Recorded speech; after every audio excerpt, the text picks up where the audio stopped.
कार्मिक लोक शिकायत एवं पेंशन राज्य मंत्री डॉक्टर जितेंद्र सिंह ने आज AI for capacity building transforming governance पर आयोजित एक कार्यशाला को संबोधित किया। इस दौरान उन्होंने आर्टिफिशियल इंटेलिजेंस की आवश्यकता पर जोर दिया। मोदी सरकार देश में पारदर्शी, जवाबदेह और नागरिक केंद्रित प्रशासन को बढ़ावा देने के महत्वपूर्ण डिजिटल सुधारों को लागू कर रही है। मोदी सरकार की इन पहलों का लक्ष्य सरकारी कामकाज को अधिक सरल, तेज और प्रभावी बनाना है।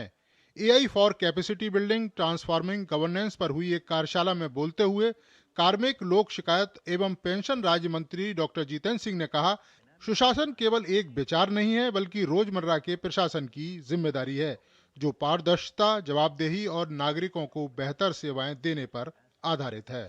एआई इंटीग्रेशन किया गया है, तो AI driven capacity building through I got platform, जिसमें एआई सारथी है जो एक तरह का गेटवे है इनटू आई गॉट लर्निंग, क्योंकि एक लर्निंग इकोसिस्टम है। एआई ट्यूटर है जिसमें आपको पर्सनलाइज लर्निंग है। एआई कैपेसिटी बिल्डिंग प्लान है जो विभागों के लिए, मंत्रालयों के लिए काम आएगा। एआई आज के समय में महत्वपूर्ण पार्ट है। भारत के लोगों को ज्यादा से ज्यादा सुविधाएं और समय पर उनको उपलब्ध करवाने में एआई आज की जरूरत है। पूरी दुनिया में आज एआई की निर्भरता भी तेजी से बढ़ रही है। आर्टिफिशियल इंटेलिजेंस को ह्यूमन इंटेलिजेंस के साथ मिला करके कह सकते हैं कि भाई हाइब्रिड तरीके की अप्रोच के साथ इसे आगे बढ़ाने का प्रयास है। और दिन ब दिन हमारी तकाजे भी बदलते जाते हैं दायित्व के। जो हमने 10 साल पहले सीखा है शायद वो आज उतना रेलेवेंट ना हो या उसके साथ बहुत सारे और आयाम जुड़ गए हों, और इसलिए ये एक डायनेमिक प्लेटफॉर्म है।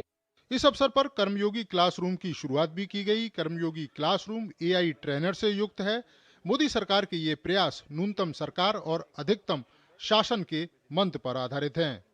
AI for capacity building transforming governance workshop का उद्देश्य भी यही है कि सिविल सेवक और जन सेवा में लगे हुए लोग नियम, कानून और किताबों में उलझ कर ना रहें, बल्कि जनता की महत्वाकांक्षा और जनता की उम्मीदों के अनुसार लगातार काम कर सकें, और इसमें एआई एक बड़ी भूमिका निभा सकता है। कैमरामैन मोंटी के साथ नीरज सिंह, डीडी न्यूज़, दिल्ली।